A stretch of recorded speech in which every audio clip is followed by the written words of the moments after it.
Pôle international de l'art contemporain, fameuse pour la douceur de son climat, la Côte d'Azur se pare d'une végétation exubérante.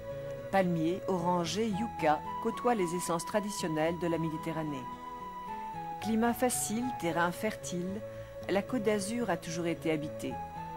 Ligures, Romains, Provençaux puis Français se sont succédés. Pêchant, cultivant, guerroyant, ils ont bâti des places fortes. À quelques kilomètres à l'intérieur, sur des hauteurs d'où elle surveille la mer, la Provence préserve les villes fortifiées devenues villages. Tous ces villages de Provence ont leur charme et leurs amoureux. Avec une moyenne de 7000 visiteurs par jour, c'est Saint-Paul qui éveille le plus de curiosité sur la Côte d'Azur.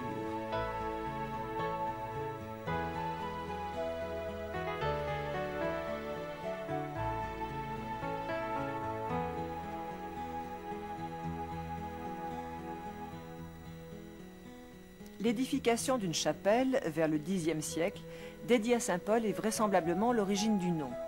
Les documents sont peu nombreux, si bien que le Moyen-Âge reste très obscur. Mais dès le XIe siècle, le castrum de Santo Paolo a une certaine importance qui va aller croissant sous la protection des comtes de Provence.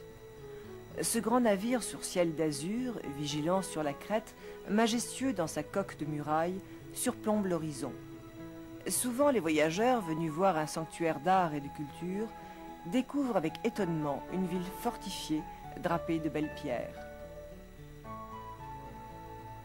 Les remparts qui accueillent nos touristes furent construits sur l'ordre de François Ier.